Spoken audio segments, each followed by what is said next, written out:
Hello बच्चों, let's read the question. Question says, in the following question, the assertion and reason have been put forward. Read a statement carefully and choose the correct alternative from the following. Option हमारे पास है both assertion and reason are correct and reason is correct explanation of assertion. Assertion and reason are correct but reason is not correct explanation of assertion. Assertion true, reason false, assertion false, reason true. तो question हमें क्या हुआ यहाँ पे the point -2, 0 lie on y-axis and 0, 4 on x-axis. Every point on x-axis has 0 distance from x-axis and every point on y-axis has 0 distance from y-axis. Solve करते हैं बच्चों question को. इस क्वेश्चन के लिए जो की कॉन्सेप्ट है वो देख लेते हैं यहाँ पे हम. की कॉन्सेप्ट, तो यहाँ पे अगर हम कोई पॉइंट कंसिडर कर लेते हैं, let P point be x, y, ठीक है.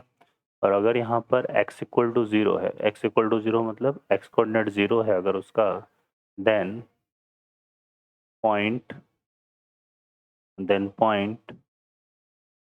P lie on y axis, ठीक है. और अगर उसका y कोऑर्डिनेट 0 है, then point P lie on x axis. Okay बच्चों, तो ये हमारे पास है. अब हम यहाँ पर बात करें इस क्वेश्चन में, तो इस क्वेश्चन में देखिए क्या गिवन है. हमें एक पॉइंट दिया हुआ है असर्शन में, क्या दिया हुआ है -2, 0, ठीक है. इस पॉइंट में है ना का अगर हम देखें तो x कोऑर्डिनेट क्या है यहाँ पर, इसका x कोऑर्डिनेट है -2 और y कोऑर्डिनेट की अगर हम बात करें तो इसका y कोऑर्डिनेट है बच्चों 0. और जिस पॉइंट का y कोऑर्डिनेट 0 होता है वो कहाँ लाई करता है, x एक्सिस पे. तो P -2, 0 lie on x axis, ठीक है. ये आ जाएगा हमारे पास. और नेक्स्ट पॉइंट हमें क्या दे रखा है किसने, एक पॉइंट हमें क्यू कंसिडर कर लेते हैं, वो दिया हुआ है हमें 0, 4. इस पॉइंट का अगर x कोऑर्डिनेट की बात करें तो इसका x कोऑर्डिनेट क्या है, 0 है. और y कोऑर्डिनेट की बात करें तो इसका y कोऑर्डिनेट क्या है बच्चों, 4 है. अब जिस पॉइंट का x कोऑर्डिनेट 0 हो और y कोऑर्डिनेट क्या है, 4 है ना. तो x कोऑर्डिनेट अगर 0 होता है तो पॉइंट कहाँ लाई करता है, ऑन y एक्सिस, ठीक है.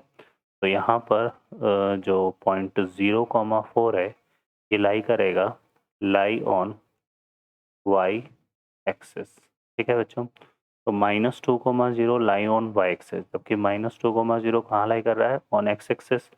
और 0, 4 लाई ऑन x एक्सिस. तो ये स्टेटमेंट असर्शन हमारा कैसा स्टेटमेंट है बच्चों, फॉल्स स्टेटमेंट है, ठीक है. तो ये हमारा कैसा है, फॉल्स.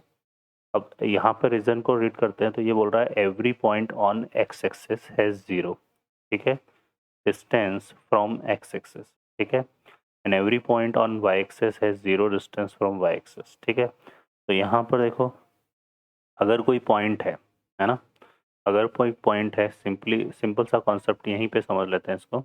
ये मैंने कोऑर्डिनेट सिस्टम बनाया. अब यहाँ कोई पॉइंट P है तो इस P पॉइंट की x एक्सिस से डिस्टेंस तो 0 ही होगी क्योंकि ये पॉइंट तो x एक्सिस पे लाई कर रहा है. और दूसरा अगर हम बात करें यहाँ पर अगर हम कोई पॉइंट लें Q y एक्सिस पर, तो इस पॉइंट Q की y एक्सिस से डिस्टेंस तो 0 ही होगी क्योंकि ये पॉइंट कहाँ लाई कर रहा है, y एक्सिस पर. तो जो पॉइंट जिस एक्सिस पर लाई कर रहा है तो उस पॉइंट की उसी एक्सिस से डिस्टेंस तो 0 ही होगी. इसका मतलब रीजन को हम क्या बोल सकते हैं, यहाँ पे ट्रू स्टेटमेंट बोल सकते हैं. तो रीजन ट्रू है और असर्शन फॉल्स है. तो assertion is false but reason is true, ये हमारा आ रहा है डी में. तो d option is the correct answer. Okay बच्चों, I hope you understand well. Best of luck. Thank you.